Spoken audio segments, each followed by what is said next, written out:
Di segmen ponsel 4 jutaan ada dua hal yang selalu ditanya. Pertama itu adalah layarnya OLED atau bukan. Yang kedua itu adalah NFC-nya ada atau enggak.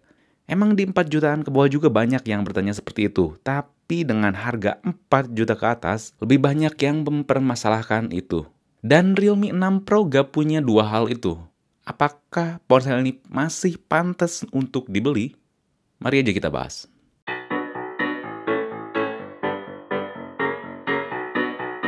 Tentunya ponsel itu bukan hanya masalah layarnya OLED atau enggak atau kehadirannya NFC. Tapi kalau misalkan emang kalian tuh harus ada dua hal itu tanpa kompromi, kalian gak usah nonton ini dan gak usah beli Realme 6 Pro. Walaupun Realme gak nerapin dua hal itu, tapi tentunya mereka mengobatinya dengan hal lain. Dan masih bisa dikatakan Realme 6 Pro ini worth it dengan beberapa catatan. Yang pertama yang buat ponsel ini menarik adalah layar IPS-nya yang 90Hz. Ya emang ponsel Realme ini tuh gak bisa nampilin warna hitam yang pekat atau nonjok. Begitupun warna lainnya. Tapi tentunya layar ini tuh akurat karena NTSC-nya sampai 81,5%. Dan sekedar ngingetin aja takutnya ada yang lupa, jadi NTSC itu adalah suatu standar warna yang udah ditetapin oleh Komite TV di Amerika, dimana kalau NTSC 72% itu artinya 100% sRGB, yang mengartikan itu akurat. Jadi selain emang smooth karena 90Hz, layarnya ini tuh akurat. Saya suka dengan layar ini karena ada juga beberapa layar ponsel lain yang emang IPS-nya tuh nggak akurat. Tapi ini ada tapinya. Emang kan di Realme 6 Pro ini tuh ada beberapa settingan, ada 60Hz, 90Hz atau otomatis. Nah, saya sepanjang pakai Realme 6 Pro ini tuh nerapin 90Hz, nggak otomatis. Tapi tiba-tiba refresh rate-nya itu selalu turun. Kayak nge-lag gitu, FPS-nya ngedrop. Refresh rate turunnya ini tuh nggak nentu waktu dan kondisinya, walaupun di home screen suka tiba-tiba turun dan nggak nyaman. Kadang malah jatuhnya tuh nge-lag. Buat pulihin, saya harus kunci dulu HP-nya baru dibuka lagi. Kasusnya tuh bukan ketika kita berpindah satu aplikasi ke aplikasi lain ya, tapi kalau misalkan kita lagi di home screen pun kadang si ponselnya tuh tiba-tiba ngedrop si FPS-nya. Dan ya gak tahu kenapa. Tapi saya rasa tuh ini ada di masalah optimasi software ya, jadi butuh update aja biar lebih enak. Yang kedua itu bodinya solid dengan catatan. Walaupun saya bosan dengan penempatan kamera Realme yang vertikal ini, tapi kobatin sama bodinya yang solid. Gripnya enak banget buat dipegang. Penerapan warna dan finishing juga cukup beda dari yang lain. Bisa gampang ketebak ini tuh Realme 6 Pro. Tapi tetap saya anjurin pakai casing aja karena bodinya tuh licin kalau dipegang. Termasuk framenya juga licin. Tapi overall enak buat dipegang khususnya saat ngegame. Dan buat pemakaian sehari-hari buat saya agak kegedean karena bisa dikatakan Realme 6 Pro ini tuh cukup gemuk buat saya ya. Ya pasti ada juga yang suka dengan ketebalan Realme 6 Pro ini. Realme juga ngeklaim bahwa ini tuh tahan cipratan air, tapi tentunya tanpa rating atau sertifikasi ya. Sebenarnya makin kesini tuh makin banyak ya ponsel yang ngeklaim dia tuh tahan air tapi tanpa sertifikasi. Kalau misalkan tahan cipratan air tuh kayak P30 yang punya sertifikasi rating IP53. Nah, kenapa makin banyak yang klaim tahan air atau tahan cipratan air tapi tanpa sertifikasi? Itu karena ya buat meminimalisir budget. Karena hal apapun yang membutuhkan sertifikasi atau pengujian itu pasti harus mengeluarkan budget dan pasti ponselnya lebih mahal. Jadi ya kalau misalkan si Huawei P30 yang biasa juga nggak ada sertifikasinya, pasti harganya lebih murah.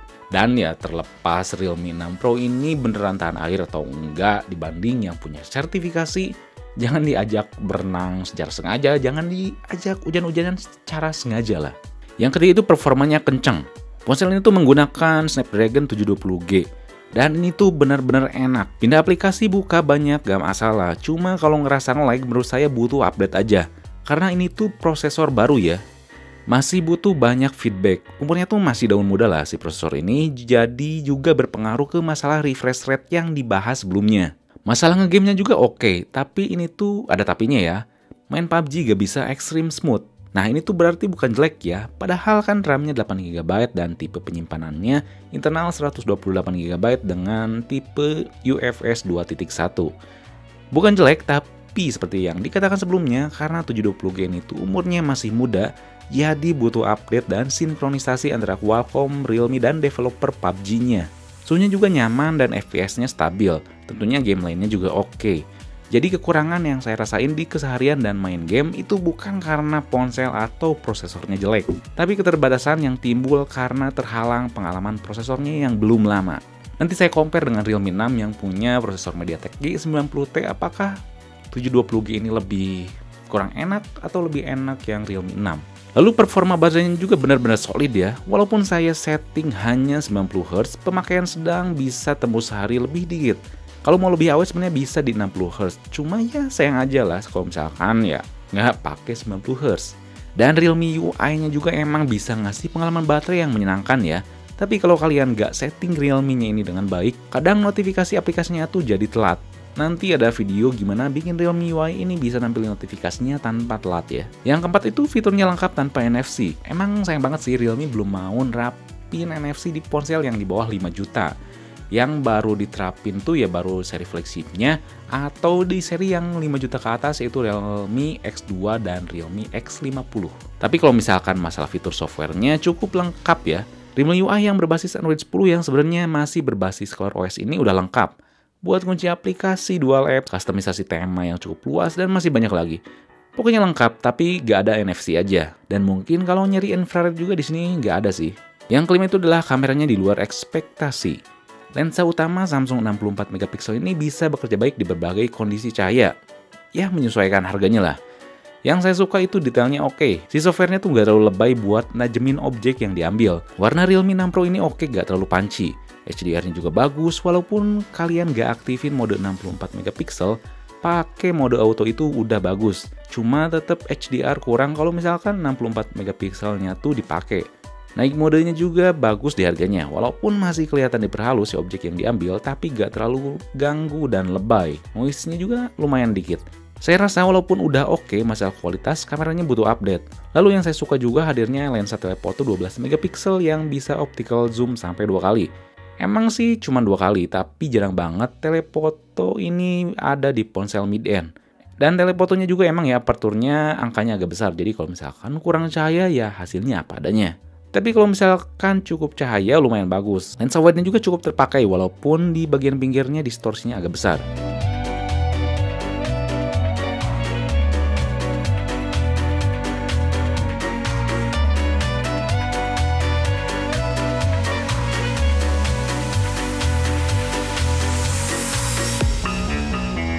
Kalau lensa makronya tuh sebenarnya apa adanya banget sih sampai saat ini. Menurut saya lensa makro di ponsel itu kayak apa adanya banget gitu ya, kayak ya yang penting kameranya banyak, ada ditiketin makro gitu. Padahal bisa dioptimalin di lensa utamanya gitu. Tapi ya mungkin ada yang suka tapi buat saya enggak.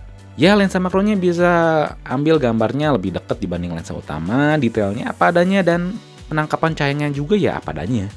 Kalau urusan kamera depannya detailnya emang cukup oke, apalagi hadir lensa wide yang sebenarnya nggak terlalu wah banget. Cuma kepake aja kalau mau nangkap background lebih luas atau foto banyakan. Urusan kamera depan Realme masih menahan diri biar gak sebagus Oppo atau Vivo. Yang bikin saya suka kameranya ini juga adalah bokehnya. Cakep banget, rapi. Kamera depan dan belakang bokehnya tuh apik. Apalagi kamera belakangnya, bokehnya ini bisa diterapin di video juga ya. Dan saya suka juga. Soalnya ya rapih dan AI-nya juga cukup pandai dalam nyeleksi objek. Dan kamera Realme ini juga ngasih fitur Ultra Steady yang sama-sama kayak Samsung manfaatin lensa wide. Jadi detailnya kurang dapet, pokoknya mending pakai lensa utama aja deh, urusan video ini. Ini kita coba perekaman 1080p 30 fps. Yang ultra steady-nya saya gak nyalain ya karena itu pakai lensa wide dan ya detailnya kurang bagus. Walaupun gak pakai ultra steady ini cukup stabil kok pas jalan ya. Oke. Misalkan HDR-nya cukup bagus ya. Si itunya warnanya nggak terlalu ini mencolok. Cepet ya. Fokusnya lumayan cepet. Cuman kalau misalkan agak makro agak dekat dia susah ya. Tapi kalau jauh jauh ya bisa lah kalau jauh ya.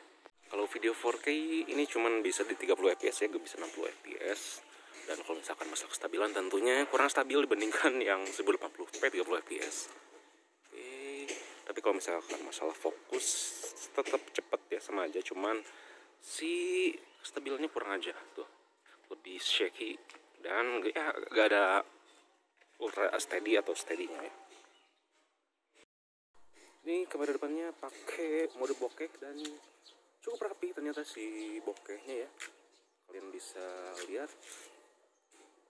cukup rapi si bokehnya, cukup saya suka. Jadi kalau misalkan yang suka vlogging, ini si bokehnya bisa jadi variasi ya. Mantap. Kalau ini, tapi kalau misalkan kamera depannya pas perekaman gak bisa pindah lensa ya, gak bisa pindah lensa kalian antara ultrawide dan lensa biasanya. Cuman hasil sih tetap oke ya, detailnya tetap dapet ya.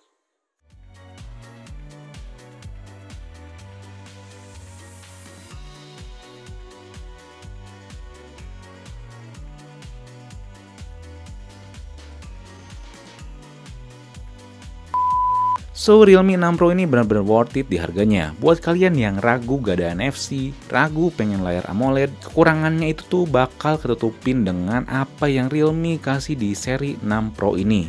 Semua yang ada di Realme 6 Pro ini tuh serba cepet, awet, dan solid.